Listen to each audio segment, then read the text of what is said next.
everybody. This is Grain Podcast. I'm your host, April Shivers, also known as SHIVRSHOTS Photography, and welcome to episode number 5 of this amazing podcast. To all new listeners, hi, I'm April. I'm a wedding photographer.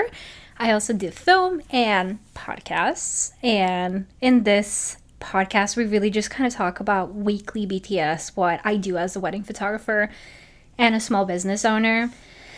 We have a little segment called the Wedding Corner, where we just go into weddings that I've done recently, tips and tricks. And last but not least, we also have a segment called Top 5, where I literally rate things. And this week we're talking about just like presets, TikTok, all weddings, backup during weddings. We're going to talk about film, the importance of having just like a good film camera that doesn't flunk on you.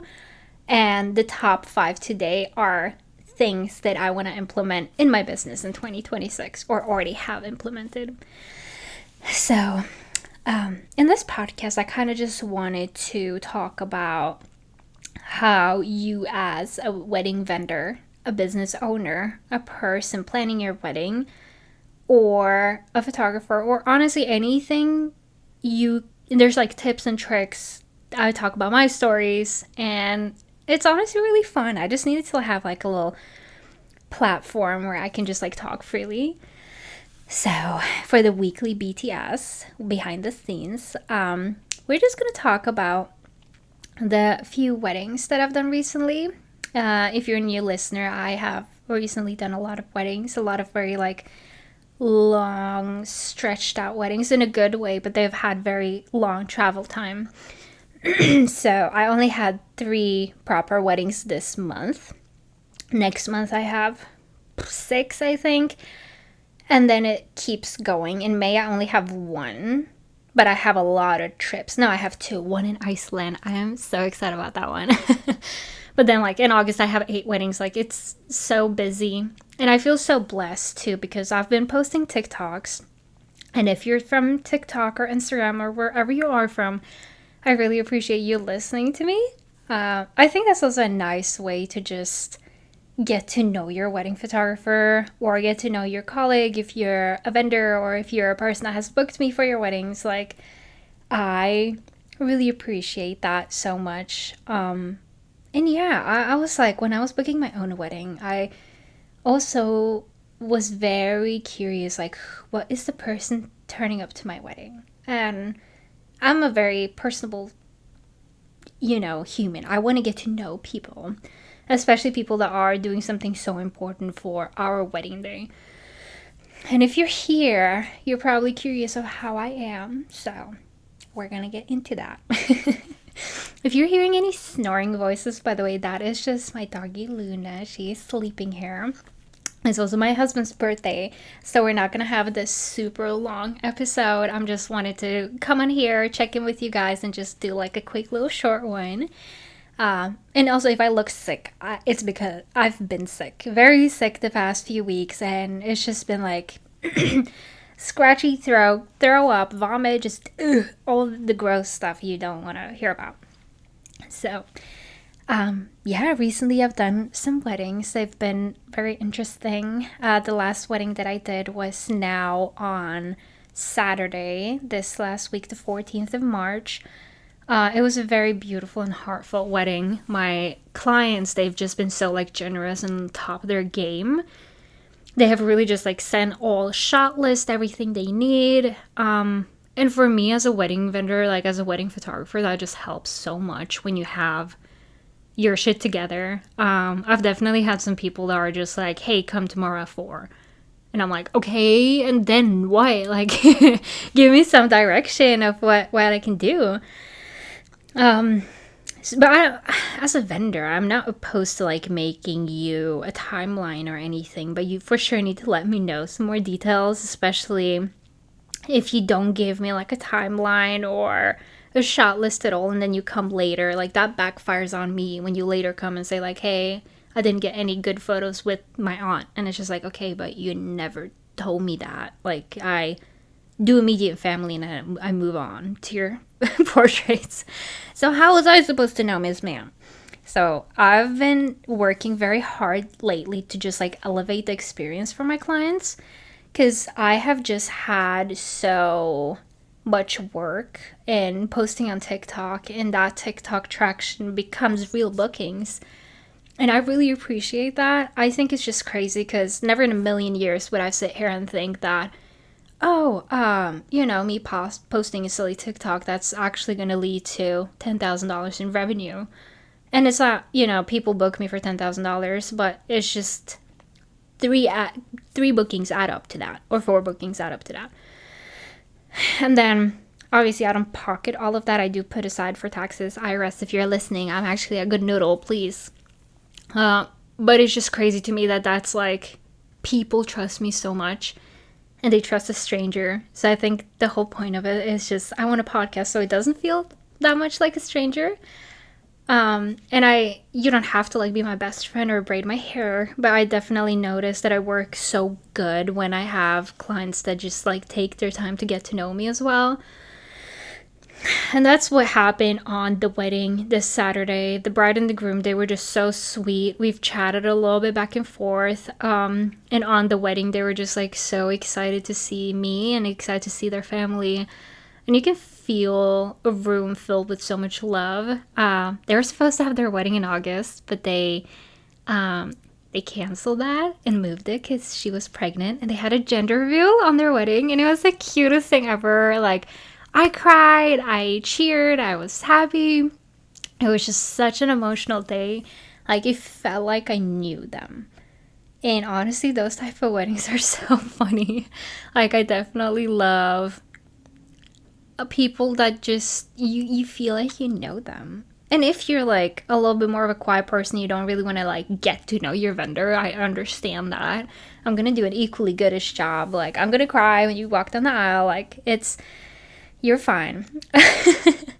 So those weddings just really mean the world to me. All the bookings really mean the world to me. I have been trying to book an Italy wedding and a Filipino wedding in the Philippines, but I'm just trying to look at visas and work visas and all that stuff. But so far, I just have some really amazing weddings lined up for next year. And honestly, I cannot wait to do them and book them.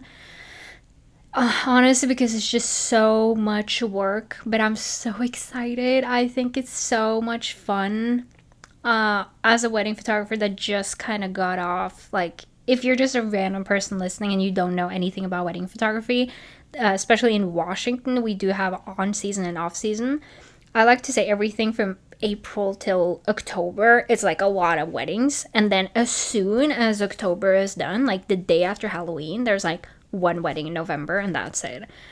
I have small weddings here and there, but like January, February, December, nothing. December, I do try to take the entire month off just to have like, it's my birthday, it's my sister's birthday. I just try to not do anything.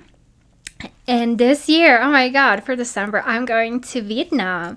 I'm going to try to sneak in Thailand there, and I'm going to Taiwan as well. And I honestly could not be more excited for that. I just love traveling. My husband, he will be deployed, so I'm just like, okay, I need to do something. And my mom from Norway, she lives in Norway, she's gonna fly all the way here, and we're just gonna spend some time together with the dog. It's hard being from Europe and moving here. And if you're a new listener, my husband's military, so we met in Germany, moved here, I'm from Europe. And it's just so different not having like friends and family here, but also being so blessed to be able to do the job that I do. And I've just spent so much time elevating my experience with my clients, because you spend, again, like, I'm going to circle back around to what we were into. As a client, I've been on the other side. I've been the one planning my wedding. And for me to just send $500, $1,000, $2,000, that's just so much money. And I don't think people understand that. Even like $3,000, I'm just like, I don't want to hit send on that invoice. It's so much money. Like, are you sure you want to spend $3,000 on me? Even four, like, it's just so crazy. And it becomes so significant when you're planning a wedding, because it's just like, $500 there. It's fine. It's fine. You just throw it there. But that is like my car payment. That is groceries for a week for me and my husband. That is me saving and investing for my future. So for me to get that money and just act like it's nothing, I'm not going to act nonchalant. No, like, I'm so excited on your behalf that you're getting married. You're investing in me, and I'm equally investing back in you. So for me, the least I can do is spell your name right. Like, make sure I have a good wedding guide in store for you. I can help you, because I've done 50 weddings. It's probably your first or second wedding that you're planning. So my job is just to make sure that you're comfortable, you're on route, you know what you're doing. If you're having a planner or not, like, I want to be there to help you. And most people, their venue and their photographer is usually the most expensive thing, because it's just like, that is the first impression of the wedding, and also what lasts after a wedding. That is going to be photos that you show to your grandparents, like, or grandkids. Isn't that crazy? I cannot comprehend that. That might be the first time you see a photo of someone, or the last time you see a photo. Like, that might be the last time you get photographed with that person. Or the first, like, that to me is just so insane. And for people to put that much trust in me, I've talked about it in a few episodes later. It's just like, I get imposter syndrome, because I'm just like, I'm just a girl. Like, I know I can do my job, and I do it good. There's no question in that. But it's just like, damn, you have a lot of trust in me, bitch. Like, damn. I'm sorry if my mind is just like all over the place. I'm just feeling very inspired, very grateful. I want to go celebrate my birthday, with my husband. And I want to answer emails. Like, I hate people waiting. And that's what part of the luxury experience that I'm trying to elevate. Just like, get to people quicker. I want to be able to, like, get to a venue with like a blazer. Just like, I want to be so dressed up and look so sharp that you think, oh, she's sharp as fuck. My photos are going to be amazing. And same with the experience after the wedding too. I don't think just showing up and doing your job is enough. I think going above and beyond is what keeps you in the industry. And honestly, that's like, I'm going to be brutally honest. I'm not, bragging. I think that's what's keeping me in business. It's just like, I get there, I do my job, obviously. I have steady communication with my clients. After that, I back up their photos everywhere. I make sure that their Polaroids are good, their sneak peeks are good. And now, actually, I have bought like this little package. And instead of just like giving my clients Polaroids on their wedding day, I'm going to mail it to them and print a few things and have their like negatives from their film. So I'm going to make it into a little bit like nicer experience. So I'm very excited about that. I think just having like a personal written card too is going to be super nice. And with that, I've been really struggling on getting good analog film. And it's not struggling. I do get like good, decent shots throughout the day, but I want to be not decent. I want to be fucking amazing. I want people to look at my wedding photography, like my analog one, and think, God dang, bitch, you know what you're doing. And it was so funny because I did this wedding on Saturday. I take photo of my analog camera, and the autofocus stops working. And I'm just like, oh, this is a brand new lens. I spent $200 on it. Oh my god. Okay, I manually focus, but that's like, it needs to be quick. I don't have time. When taking photos of, a bridal portrait, I don't have 30 seconds to fix. I need it quick and go. And I have a harness, so I have my digital camera, analog camera. And then I take my point and shoot, because I always have like 2-3 cameras on rotation just to make sure that I always get a good analog shot. And a point and shoot is like foolproof. It's not like the best quality, but it really, really gives you a good like photo regardless. And then I take photo of that. The film just stops working. Like, it will not continue. It's like a little Minolta photo point and shoot, and that has been my trusted camera for months. Every single photo I've taken with that camera has turned out amazing. And I panic because I'm just like, fuck, what do I do now? And luckily I brought this other Minolta film camera in my bag that I was going to try out, just like a test roll on it. So I had 3 rolls, and my client always get 1 roll of film depending on their package. So I know for sure they're going to get sent and developed now. So I hope, like, I've been trying just different things. I honestly think it's just like the foam that I've been using, the lab that I've been using, and just the exposure. Like, I've been using spot metering, and maybe I should use matrix metering or centered metering. Same with just like overexposing my photos and finding a good lab that like scans it very good quality. So I've been just really struggling to find a good workflow maybe of the analog photos to make it look consistent. And I know it's not a me issue. I know it's just like, it's so finicky and you can't really take a photo and see it in shade and think like, okay, this is overexposed, underexposed, this looks good. It's on a roll of film. You can't understand it. Like, I hope no one listens to this and be like, oh my god, she can't fucking take photos. Why have I booked her? I do know. Like, I always get you an amazing roll of film, at least 40 good analog photos, regardless.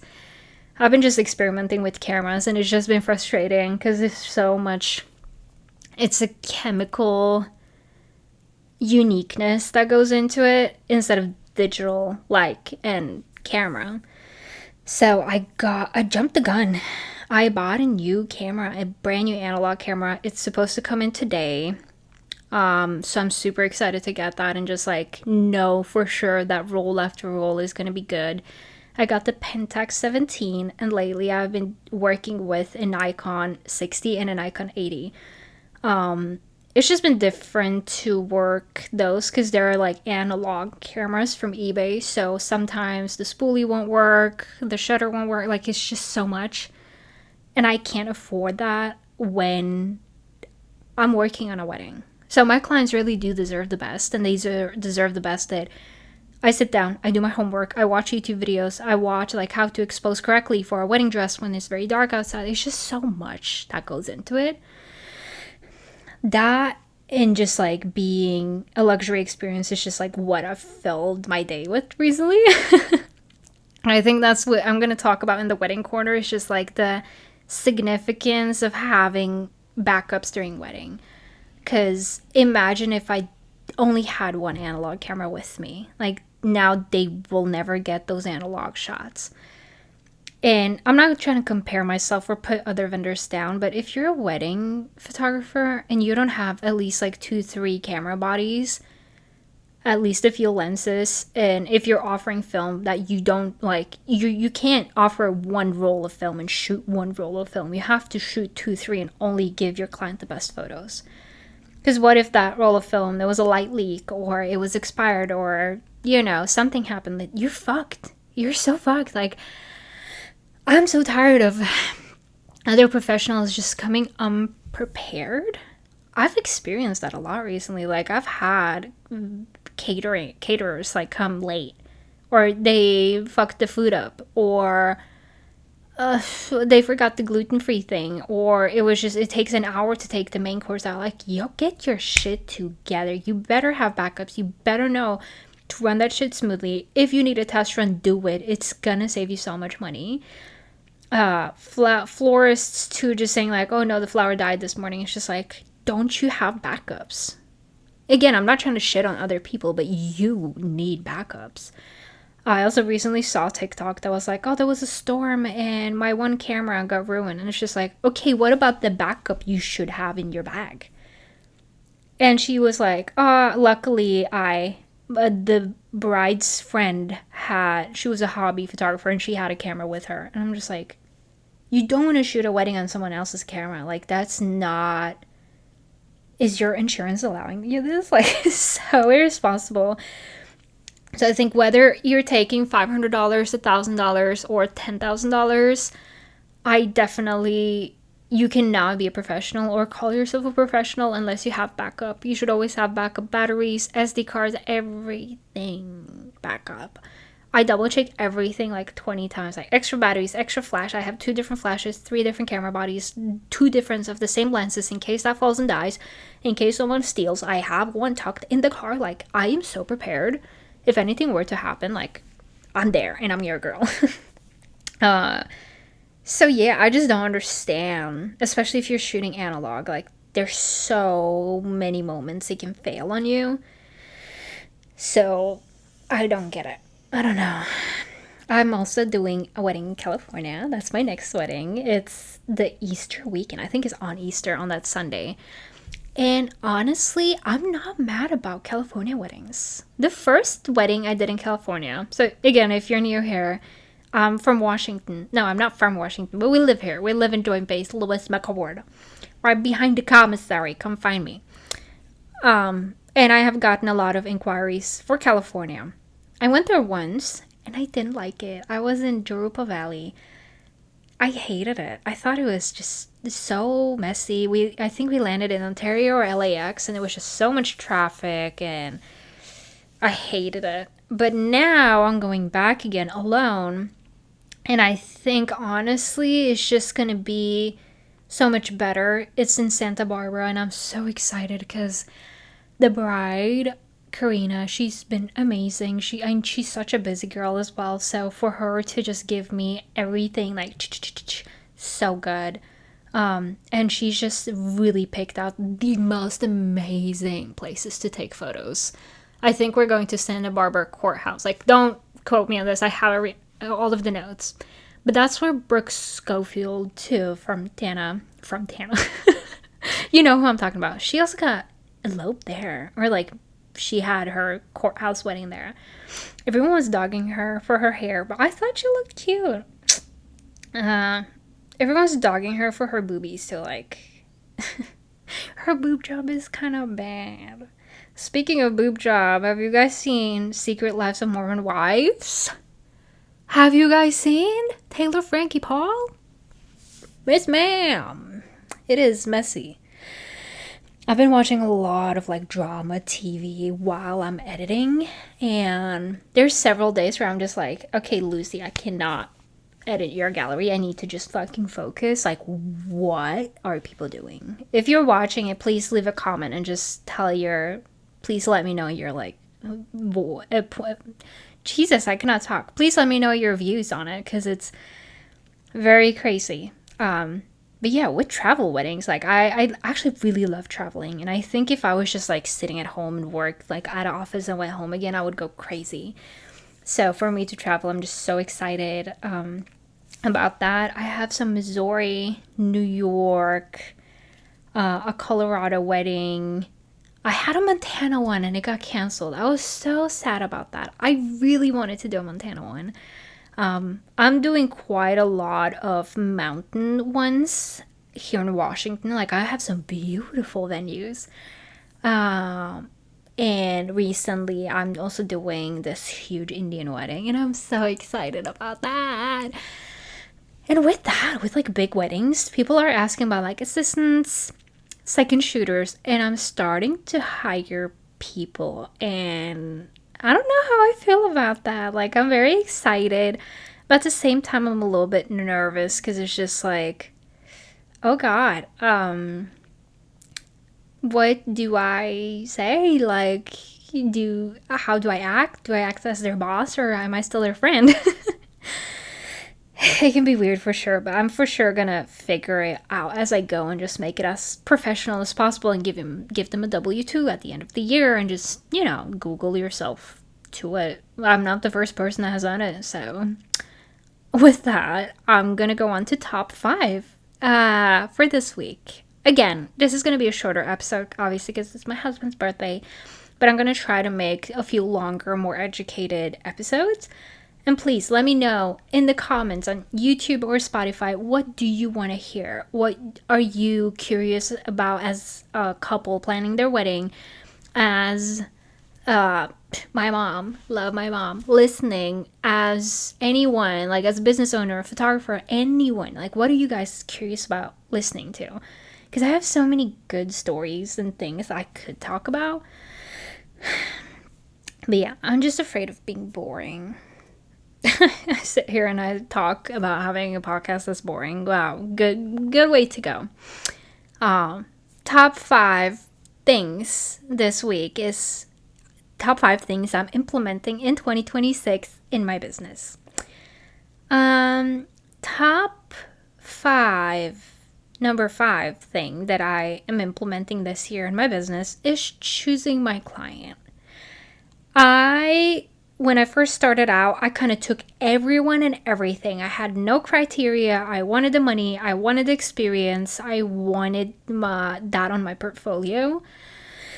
And I'm very happy that I did, because now I have experience on how to handle children, how to pose pregnant people, how to work in military ceremonies. Like, I had such a range of motion that I'm so happy that I did.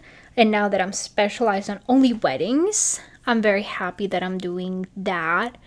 I do business as well, like business shoots, but not too much of that, because it's just like my main focus is weddings, and honestly, I do not have time for that.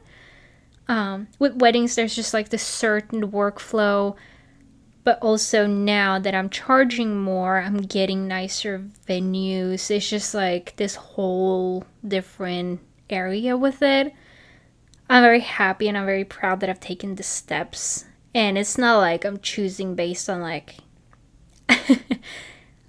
like if I have 2 people for a date, I do lean towards the one that has a chateau as a wedding instead of a barn. And there's nothing negative with having a barn wedding, but I've done so many of them, and I personally wouldn't need anything more in my portfolio. And it's not like it's November and off season, someone's asking me for a barn wedding. I'm not going to say no because your barn is ugly. Like, it's not like that, but I'm definitely picking and choosing a little bit more. Or I for sure had this one instance last December where this client was just rude and she went back and forth with me, or her mom did. It was back and forth about the contract. They didn't like this, they didn't like that. And I'm just like, ma'am, I had a professional lawyer write this contract. I'm not going back and forth.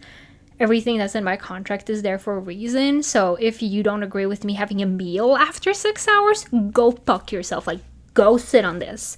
Because we're not doing that, and I don't need 2,000 that bad for you to sit and ridicule me. Like, I'm choosing my clients. They can choose me as well. I can say, no, thank you. You're being a rude bitch. I don't want to photograph your wedding. If you're in trouble before even getting booked, then you're going to be big trouble on your wedding day. Like, excuse me.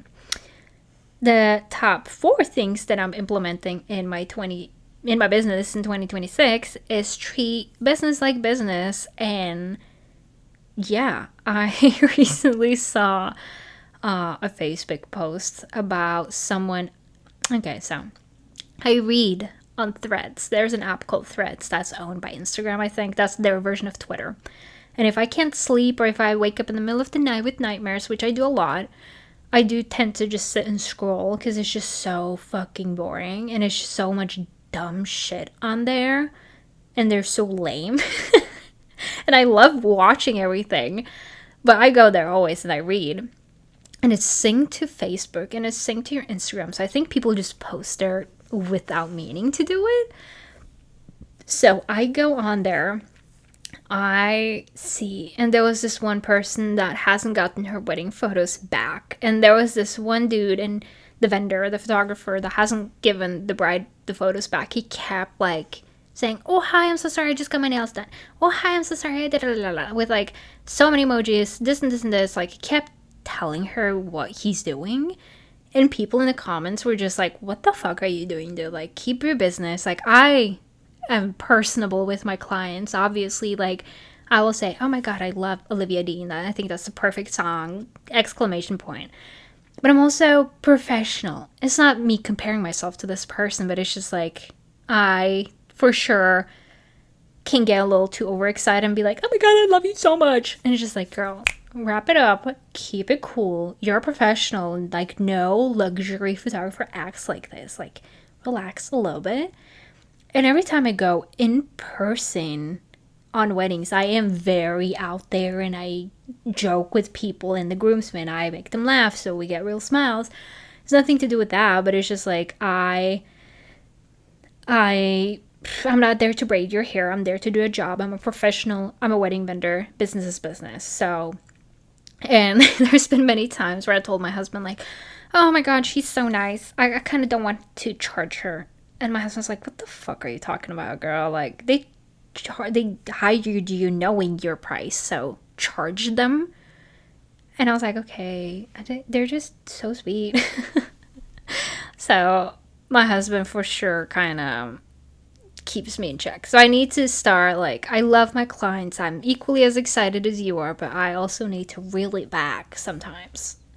Number 3 on things that I'm implementing in 2026 in my business is consistency over motivation.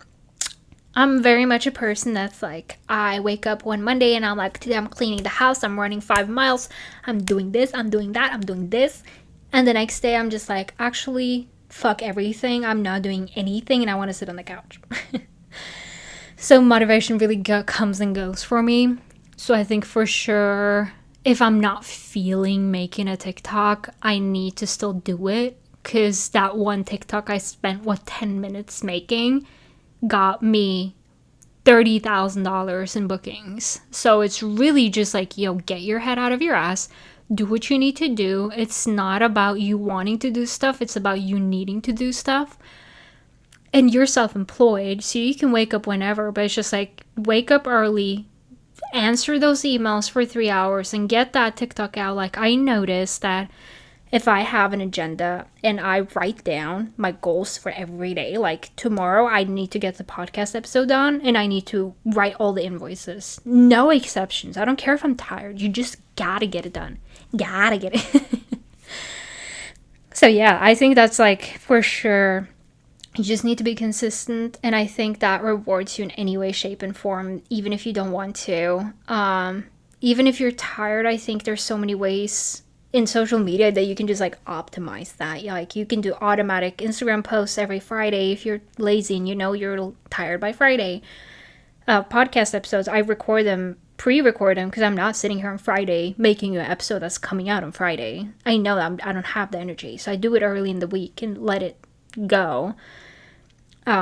Posting on TikTok, if you see that that's where you get most of your clients, like, make a few TikTok posts. It doesn't have to be anything crazy. You just have to like do what works and keep posting it. And yeah, your consistency will be rewarded. Because I think only if you do stuff every now and then, it's not really gonna turn out good. And I noticed that my clients too, when they see that I've been posting regularly on Facebook or regularly on Instagram or TikTok, they're like, okay, she's a real person. She has consistent good reviews, like that motivates them to book me again in return. And then number 2 on things that we're implementing in our business this year. And this is more kind of what I talked about earlier, and that is really creating a luxury experience for my clients. I've definitely seen people that charge like $1,000 and they go above and beyond, like they are on their shit. And I've seen people that charge $10,000 and they do the bare fucking minimum. Like, we had kind of a negative experience with our wedding photographer. One of them, we had several, and she charged quite a bit for 3 hours. And we never got word back. It was 2-3 weeks between every time. Like, I had to ask her, like, hey, are you still coming to the wedding? She didn't straighten up any of the photos. And she's turned off her review, so you can't really leave a negative review. She waited until the very last day to deliver our wedding gallery. And I think that's so disappointing, because her photos are beautiful. Like, your photos can be as beautiful as possible, but your wedding experience, like, if you had just answered every 3 days, for example, and just straightened up those small things, I noticed that being sloppy isn't going to take you much anywhere. But she's like fully booked. She's a very reputable photographer. So it's just very sad for me to see that you can charge so much and still act like that. So yeah, definitely be the change you want to see in the industry. I, for example, was so disappointed in that. And this podcast, I hope you guys are not sitting and listening and thinking like, oh my god, she keeps comparing herself to photographers. But if you're paying me, I don't understand how people don't get it. If you're paying me so much money and that money feeds my family and makes me pay my bills, I am gonna do everything for you. If you call me at 8 p.m. on a Saturday, I'm answering, yes, babe, what's up? Like, what you want? Like, I'm not gonna leave you on red for 3 weeks. Like, that's not professional. That client experience you're putting for if they pay me $20 or $2,000 or 20 grand, doesn't matter. You should be amazing for your clients always. Like, I never treat a client different from someone that's paying me $6,000 to someone that's paying me $750 because they have a small elopement and that's what they had, or someone that's bawling out. Like, I'm treating both equally, equal answers. Like, I hate to see other vendors kind of differentiate and give other people different experiences based on their prices too. Like, that is so slimy. Like, you should not fucking be a photographer because of pricing, race, or gender. Like, I hate to see that. I cannot stand vendors that do that. Like, fuck you. Seriously. I'm feisty this episode. Excuse for my swearing, but my head's been all over the place. I've been sick, but it's been nice to come here and just chat. And the last thing on my list on top 5 today, number one thing that not that I'm implementing it, because I've already been implementing it, but things I want you as a photographer to implement, or you as a business owner, is backup. Always backup, no matter what it is. You cannot, as a photographer, come to the wedding and see that, oh, this wedding is 20 minutes away from my house. You don't leave 20 minutes early then. You leave an hour early to be there 40 minutes early. And that's just backup in a sense. And let's say, okay, it starts raining and my main camera is dead. What do I do then? Good thing you have 3 other camera bodies in your bag. Oh no, but my analog Polaroid camera died. Okay, good thing you have backup. Oh no, my battery died. Okay, you should have 10 backups. Oh, my SD card is full. Grab one of the 30 you brought with you. Like, I don't understand why people are not doing this. Or if you're starting to feel sick, at least let people know. Have backups, have consistency, have good experiences. It's just like, it's too big of a mistake to afford on a wedding day. On a wedding day, you should be perfect. You should not fuck up anything ever. Or if you do fuck up, it shouldn't be noticeable for anyone but you. I know for sure Taylor and Tyler, my bride and groom, on Saturday, they didn't notice that my camera fucked up. And I can't say, oh, my camera is ruined. They're gonna think that I'm the biggest unprofessional ever. No, I put it quietly in my fucking pocket. And I went and grabbed my other one and I continued to work, because that's what you do. So that's one thing I really think is so important, that I understand if you don't have money, or there's just so many things, but there's Facebook Marketplace. You can do bids. You can ask literally to rent a camera from something or someone. That was how I was with my very first wedding. It was just like, you need to rent a camera. Like, I literally met a dude in a Walmart parking lot to buy a second body, because I was like, I'm not going to shoot this wedding unless I have 2 cameras for sure. Like, I am not touching weddings unless I know I have this and this and this backup. And backing up photos too. I've heard people being like, oh, we lost your photos. How on earth do you do that? How on earth? How are you not backing up, shooting dual slot, backing up on iCloud,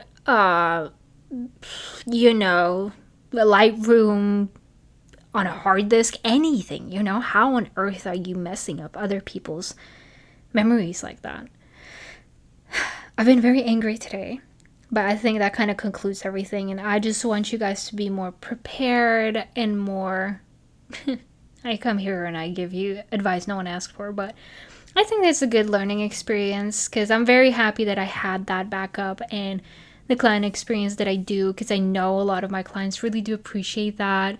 Even if it is $1,000 I'm so tired of acting like $1,000 is little. That is like 4 car payments. So, for sure, I hope you guys are taking this into the future. If you're a business owner, thank you again so much for listening. If you're a new client, hi, I'm so excited to shoot your wedding. If you're just any listener at all, hi, thank you so much for listening. I really appreciate you. This podcast is on YouTube and Spotify every single Friday. You can see me in my beautiful backdrop. I finally figure out how to film the same time as recording audio. Like, I'm finally finding a groove to this. I'm gonna have guests later too. I have a few girlies. And yeah, please let me know if there's anything that you want to listen or talk about on the podcast. I'm more than happy to sit and get like guests. If you're a bride too, like, or a past client of mine, like, come on here, we'll sit and decipher everything. And yeah, thank you so much for listening. You will get a new episode every midnight on Fridays. This has been Grain Podcast. I've been your host, April Shivers, also known as SHIVRSHOTS Photography. Please like, subscribe, and share. And I will see you next Friday. Thank you so much. Have an amazing weekend. And I love you guys so much.